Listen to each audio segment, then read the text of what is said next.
Have you been looking at your grocery bill lately and just wondering how it got so high? Well, today we're going to dig into a huge new development in Canada's food industry, the Grocery Code of Conduct. We'll break down what it is, why it's here, and the biggest question of all, is it actually going to save you any money? I mean, it's the question on everybody's mind, right? You get to the checkout, you see that total, and it's just sticker shock. A lot of people are pointing fingers at the big grocery stores, but is that the whole story? It turns out the real story is a little more complicated. It's not just about the price you see on the shelf. The answer is kind of hidden, deep inside the supply chain, in the relationship between the giant grocery chains and the people who actually grow and make our food. And that's where things start to get really interesting. So to try and fix this power imbalance, the industry came up with a potential solution, a new code for fairness. Let's break down exactly what that means. Okay, here it is, the Canada Grocery Code of Conduct. Now, there are two words here that are absolutely crucial: voluntary and fair.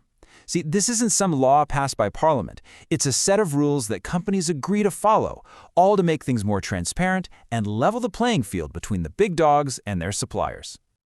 So what's the actual problem this whole thing is trying to fix? Well, picture this. A huge retailer suddenly slaps a small supplier with a bunch of unexpected fees. To stay in business, that supplier has no choice but to raise their prices. And where does that price hike end up? You guessed it, it trickles all the way down the line right to you at the checkout. But hold on, if it's voluntary, does it even have any teeth? That's a fair question. But with a ton of pressure from the public and the government, all of Canada's biggest grocers have now signed on. At this point, it's not really an option for them anymore. It's something they have to do to show they're serious about fair practices. Okay, so we get the what and the why. But how does this code actually work day to day? Let's take a look under the hood.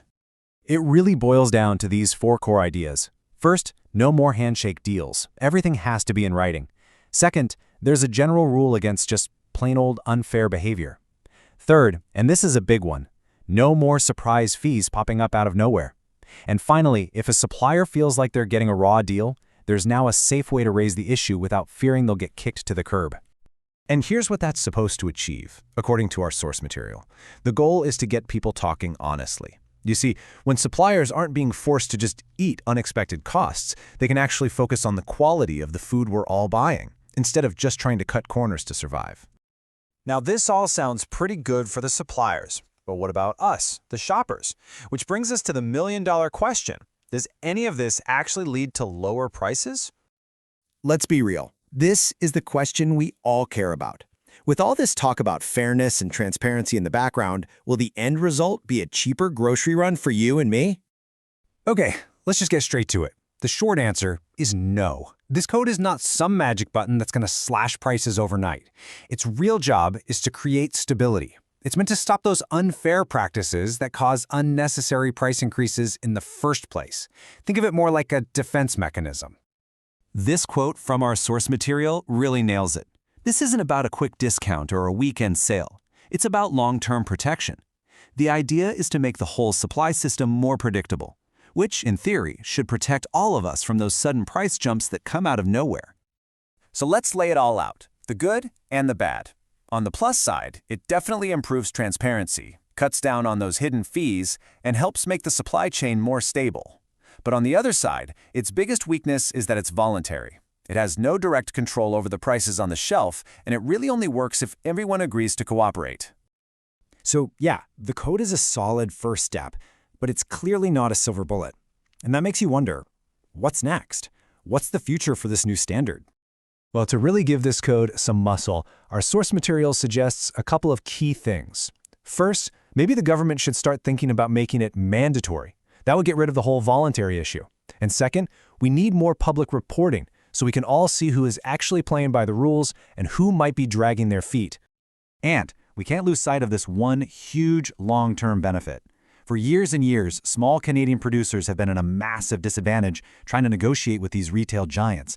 This code gives them some backup, written protection, and a real voice, which is so important for keeping Canada's food system diverse and healthy. So, what's the final verdict here? Well, according to the source, it's pretty clear. The code isn't perfect. It's not going to fix everything overnight, but it is seen as a really essential first step, a foundation to build on for a grocery industry that's more fair, more transparent, and hopefully more stable for everyone.